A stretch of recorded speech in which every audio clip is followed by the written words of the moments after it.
RS football ഫാമിന്റെ പുതിയ വീഡിയോയിലേക്ക് എല്ലാ മാന്യപ്രേക്ഷകർക്കും നമ്മൾ ഇന്ന് സംസാരിക്കാൻ പോകുന്ന നാളെ നടക്കാൻ പോകുന്ന ലോകകപ്പ് യോഗ്യതാ മത്സരത്തെക്കുറിച്ചാണ്. ലാറ്റിൻ അമേരിക്കൻ ശക്തികളായ അർജന്റീനയും ബ്രസീലും നാളെ കളത്തിലിറങ്ങുകയാണ്. അപ്പോൾ തീർച്ചയായിട്ടും അർജന്റീന ലോകകപ്പിന് ഓൾറെഡി യോഗ്യത നേടിയിട്ടുണ്ട്. ബ്രസീലാണെങ്കിൽ ഒരു പടി മാത്രം ബാക്കിയാണ്. നാളെ ദുർബലരായ ചിലിക്കെതിരെ, ചിലി ഓൾറെഡി വേൾഡ് കപ്പ് ക്വാളിഫയറിൽ നിന്ന് പുറത്തായി. വേൾഡ് കപ്പിലേക്ക് കളിക്കാൻ അവർക്ക് അവസരമില്ല. അവർ ഭയങ്കര ദയനീയമായ 16 മത്സരങ്ങളിൽ നിന്ന് 10 പോയിന്റ് മാത്രമാണ് നേടിയിട്ടുള്ളത്. അപ്പോൾ ഭയങ്കര ദയനീയമായ അവസ്ഥയിലാണ് ചിലി. ഗ്രൂപ്പിൽ തന്നെ ഏറ്റവും അവസാനക്കാരായിട്ട് 10ാം സ്ഥാനക്കാരായിട്ടാണ് അവർ പുറത്തു പോകുന്നത്. അപ്പോൾ ഇനി മറ്റുള്ള ടീമുകൾക്ക്, കുറച്ച് ടീമുകൾക്കൊക്കെ അതിലോട്ട് ചാൻസ് ഉണ്ട്. ഇപ്പൊ നിൽക്കുന്നത് തന്നെ നമുക്ക് നോക്കിക്കഴിഞ്ഞാൽ പോയിന്റ് ടേബിളിൽ 16 മത്സരങ്ങൾ കംപ്ലീറ്റ് ചെയ്തു 35 പോയിന്റുമായിട്ട് ലോക ചാമ്പ്യന്മാരായ അർജന്റീന ഒന്നാം സ്ഥാനത്ത് എത്തുന്നത്. രണ്ടാം സ്ഥാനത്തായിക്കോട്ടെ ഇക്വഡോറാണ് 16 മത്സരങ്ങളിൽ നിന്ന് 25 പോയിന്റുമായി രണ്ടാം സ്ഥാനത്താണ്. അതുപോലെ മൂന്നാം സ്ഥാനത്തുള്ള ബ്രസീൽ 16 മത്സരങ്ങളിൽ അതേ പോയിന്റായിട്ട് 25 പോയിന്റുമായിട്ട് മൂന്നാം സ്ഥാനത്തുള്ളത്. നാലാം സ്ഥാനത്തുള്ള ഉറുഗ്വയാണ് 24 പോയിന്റുമായിട്ട്. അഞ്ചാം സ്ഥാനത്തുള്ള പരാഗ്വ 24 പോയിന്റുമായിട്ട്.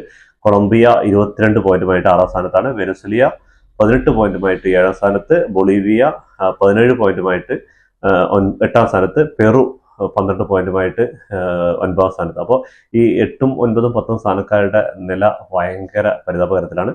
അത് ബൊളീവിയ, പെറു, ചിലിയൊക്കെ വേൾഡ് കപ്പിൽ ഇല്ലാതിരിക്കുക എന്ന് പറഞ്ഞാൽ അത് എന്താ പറഞ്ഞാൽ ചിലിക്കൊരു അപ്ഡേഷൻസ് ഇല്ല. ഇപ്പോഴും സാഞ്ചസും വിദാലും ഇവരൊക്കെയാണ് കളിച്ചുകൊണ്ടിരിക്കുന്നത്. ചിലിയുടെ പ്ലേ മേക്കിങ്ങൾ അവരുടെയൊക്കെ ഔട്ടായി പുതിയ യുവതാരങ്ങൾ വരേണ്ട സമയങ്ങൾ അതിക്രമിച്ചിരിക്കുകയാണ്.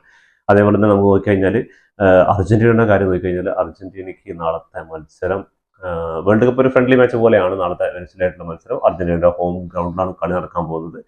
പക്ഷെ വൈകാരികമായിട്ട് ചിന്തിക്കുന്നവർക്ക്, വൈകാരികമായിട്ട് ആ ഫുട്ബോളിനെ കാണുന്നവർക്ക്, വൈകാരികമായിട്ട് അർജന്റീനയെ ഫോളോ ചെയ്യുന്നവർക്ക്, വൈകാരികമായിട്ട് മെസ്സിയെ ഫോളോ ചെയ്യുന്നവർക്ക് തീർച്ചയായിട്ടും നാളത്തെ മത്സരം ഒരു വൈകാരികമായിട്ടുള്ളൊരു മത്സരം തന്നെയാണ്. കാരണം എന്താ വെച്ചാൽ മെസ്സിയുടെ അർജന്റീനയ്ക്ക് വേണ്ടിയുള്ള ഹോം ജേഴ്സിയിൽ, ഹോം ഗ്രൗണ്ടിൽ കളിക്കുന്ന അവസാന മത്സരമായിരിക്കുന്നതാണ് വരുന്നത്. പക്ഷെ അത് കേൾക്കുമ്പോൾ തന്നെ ഒരു വല്ലാത്തൊരു നെഞ്ചെടുപ്പ്. കാരണം ചെങ്ങായിക്ക് ഒരു 2028 വരെയൊക്കെ കളിക്കാന്നുള്ളൊരു പ്രതീക്ഷയിലാണ് ഞാൻ ഇങ്ങനെ ആഗ്രഹിക്കുന്നത്. നമ്മൾ ഫുട്ബോൾ പ്രേമികളൊക്കെ ആഗ്രഹിക്കുന്നത് 2026 വേൾഡ് കപ്പ് കഴിഞ്ഞാൽ 2 വർഷം കോപ്പ അമേരിക്ക, 2028 കോപ്പ അമേരിക്ക വരെ കളിച്ചിരുന്നെങ്കിൽ ചങ്ങായി യൂറോപ്പ് വിട്ടു പോയത് തന്നെ ഭയങ്കര നേരത്തെ ആയിരുന്നു. ഒരു 2 വർഷം കൂടി യൂറോപ്പിൽ കളിക്കണം എന്നൊക്കെ ആയിരുന്നു. PSG നിന്ന് പെട്ടെന്ന് ഇന്റർ മിയാമിയിലേക്ക് പോയി. ഇന്റർ മിയാമിയിൽ ആള് ഹാപ്പിയാണ്. എന്താ കാരണം എന്ന് പറഞ്ഞാൽ 2026 വേൾഡ് കപ്പ് ഇന്റർ മിയാമിയിലാണ് വരുന്നത്. അപ്പോൾ ആളും സ്കൊളോണിയും മെസ്സിയും ഒക്കെ പറഞ്ഞു ഇത് അവസാന മത്സരമായിരിക്കുന്നത്. അപ്പോൾ തീർച്ചയായിട്ടും ഫുട്ബോൾ ഫാൻസിന് ഒരു നിരാശ ഉളവാക്കുന്ന കാര്യം തന്നെ. ഇനി വളരെ കാലങ്ങളൊന്നും അല്ലെങ്കിൽ ചുരുങ്ങിയ 6-7 മാസങ്ങളായിരിക്കും ഈ അടുത്ത വേൾഡ് കപ്പ് അർജന്റീന നേടോ ഇല്ലയെന്നൊന്നും പറയാൻ പറ്റില്ല. പക്ഷെ അതോടുകൂടിയിട്ട് മെസ്സി വിരമിക്കും എന്നാണ് എൻ്റെ ഒരു കാഴ്ചപ്പാട്. അതേപോലെ തന്നെ നമ്മുടെ ഒരു മാലാഖയുണ്ടായിരുന്നു ഡീമറിയും അതേപോലെ ഡീമറിയൊക്കൊന്നും ഈ 2026 വേൾഡ് കപ്പ് യുവതാരങ്ങൾക്ക് അവസരം കിട്ടട്ടെ എന്നിട്ട് ആൾ പോയത്. പക്ഷെ ഇപ്പോഴും ഡീമറിയുടെ സ്ഥാനത്തേക്ക് ഒരു പുതിയ പ്ലെയറെ കണ്ടെത്താൻ അർജന്റീനയ്ക്ക് ആയിട്ടില്ല. അത്രയും പൊട്ടൻഷ്യലുള്ള, അത്രയും ഇമ്പാക്റ്റ് ഉണ്ടാക്കാൻ കഴിയുന്ന, അത്രയും പ്രസ് ചെയ്ത് കളിക്കാൻ കഴിയുന്ന ഒരു പ്ലെയറെ ഉണ്ടാക്കാൻ കഴിഞ്ഞില്ല. അപ്പോൾ ഇനി മെസ്സിക്കും പകരമായിട്ട് ഉള്ള ആൾക്കാരിനെയൊക്കെ തേടിക്കൊണ്ടിരിക്കുകയാണ് നമ്മുടെ സ്കൊളോണി. അർജന്റീന മെസ്സി ഇല്ലാത്ത അർജന്റീനയെ വാർത്തെടുത്ത് കഴിഞ്ഞു. ഇനി മെസ്സി ഇല്ലാതെയും അർജന്റീനയ്ക്ക് വിജയിച്ച് മുന്നോട്ട് പോകാൻ പറ്റുന്നുള്ള ഒരു കോൺസെപ്റ്റിലേക്കാണ് ഇപ്പോൾ ആൾ പോയിക്കൊണ്ടിരിക്കുന്നത്. ഇനി അത് തീർച്ചയായിട്ടും നമുക്ക് അർജന്റീനയുടെ ഫുട്ബോളിന്റെ ചരിത്രം എടുത്തു നോക്കിക്കഴിഞ്ഞാൽ സ്കൊളോണിക്ക് മുമ്പ് സ്കൊളോണിക്ക് ശേഷം എന്നുള്ളൊരു അധ്യായം എന്തായാലും വരും.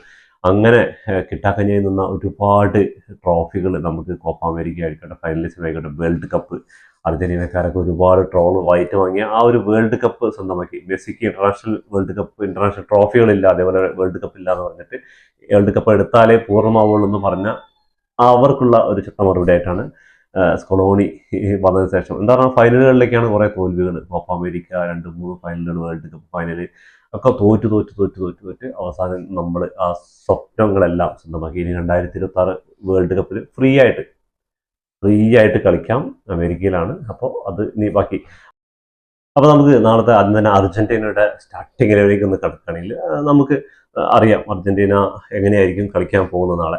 മാക്കലിസ്റ്ററും അതേപോലെ എൻസോ ഫെർണാണ്ടസ് റെഡ് കാർഡ് കിട്ടിയിട്ട് കളിക്കാൻ പറ്റാത്തൊരവസ്ഥയിലാണ്.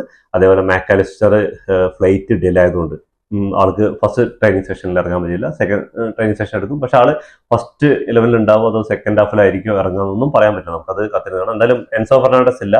അതേപോലെ തന്നെ മാക്കലിസ്റ്ററിന്റെ കാര്യത്തിൽ ഒരു ഡൗട്ടാണ്, 50-50 ചാൻസ്. അപ്പൊ എന്തായിരിക്കും നാളെ അർജന്റീന മിഡ്ഫീൽഡ്? അതായിരിക്കും എല്ലാവരും ഇട്ട് നോക്കുന്നത്. ബാക്കി എല്ലാം ഏകദേശം സെയിം ആയിരിക്കും. നമുക്ക് നോക്കുകയാണെങ്കിൽ മാർട്ടിനസ് തന്നെ ആയിരിക്കും, ജോ മാർട്ടിനസ് ആയിരിക്കും ഗോൾ കീപ്പർ ആയിട്ടുള്ളത്. അപ്പോൾ അടുത്ത് സെൻറ്റർ ബാക്കുകളായിട്ട് റൊമാരോയ്ക്ക് കൂടെ ഓട്ടോമാറ്റി തന്നെ ആയിരിക്കും. ലെഫ്റ്റും റൈറ്റും ബാക്കുകളായിട്ട് നമുക്ക് ടാഗ്ലിഫിക്കോയും മൊളീനിയും ആയിരിക്കും സാധ്യത കൂടുതൽ. നമുക്ക് നോക്കിക്കഴിഞ്ഞാൽ മിഡ്ഫീൽഡിൽ നാളെ പാരഡൈസും ഡീപോളിൻ്റെ കൂടെ നമുക്കുണ്ടാവുന്ന അൽമാഡ ആയിരിക്കും. അൽമാഡയ്ക്കാണ് ചാൻസ് കൂടുതൽ. അതേപോലെ സ്ട്രൈക്കറായിട്ട് മാർട്ടിനസിനായിരിക്കും, ലൗതാറോ മാർട്ടിനസിനായിരിക്കും. ലയണൽ മെസ്സിയും ജൂലിയൻ അൽവാരസും ആയിരിക്കും രണ്ട് വിങ്ങുകളിലും കളി മെനയുക. അപ്പോൾ എന്തായാലും മെസ്സി സ്റ്റാർട്ടിംഗ് ലെവലിലായിരിക്കും. അതേപോലെ വൈകാരികമായിട്ടൊരു സ്റ്റാർട്ടപ്പ് ആയിരിക്കും. അത്രയും കാണികളും അതേപോലെ എല്ലാവരും ഉറ്റുനോക്കുന്നത് 5 മണിക്കാണ് ഇന്ത്യൻ സമയം മത്സരം. കുറച്ച് കടുകട്ടിയ രാവിലെ നേരത്തെ വിളിച്ച് കളി കാണുന്നത്. പക്ഷെ ഈ കളി ഒരിക്കലും മിസ് ചെയ്തിരുന്നത്. അതனால അർജന്റീനയുടെ ഹോം ഗ്രൗണ്ടിൽ അർജന്റീനയുടെ രാജാവിൻ്റെ അവസാനത്തെ മത്സരമാണ് നാളെ നടക്കാൻ പോകുന്നത്. അപ്പോൾ എന്തായാലും തീർച്ചയായിട്ടും ഇങ്ങനെയുള്ള ഒരു സ്റ്റാർട്ടിംഗ് ലെവനായിരിക്കും സ്കൊളോണി. ഇനി ഇതിൽ പുതിയ യുവതാരങ്ങൾക്ക് എന്തൊക്കെ അവസരങ്ങൾ കൊടുക്കാം നമുക്ക് സെക്കൻഡ് ഹാഫിൽ അറിയാൻ പറ്റും. തീർച്ചയായിട്ടും നല്ലൊരു മത്സരം ആയിക്കോട്ടെ എന്ന് പ്രതീക്ഷിക്കുന്നു. ഇതോടുകൂടി ഈ വീഡിയോ അവസാനിക്കുന്നു. ഫുട്ബോൾ ലോകത്തെ പുതിയ വിശേഷങ്ങളുമായി വീണ്ടും കാണാം. ഈ വീഡിയോ ഇഷ്ടപ്പെട്ടാൽ ലൈക്ക് ചെയ്യുക, ഷെയർ ചെയ്യുക, സബ്സ്ക്രൈബ് ചെയ്യുക. സബ്സ്ക്രൈബ് ബട്ടൺ അടുത്തുള്ള ബെല്ലൈക്കൺ ഒന്ന് ക്ലിക്ക് ചെയ്ത് ഞങ്ങളുടെ പുതിയ വീഡിയോകൾ നോട്ടിഫിക്കേഷൻ എത്തിച്ചേരുന്നതായിരിക്കും.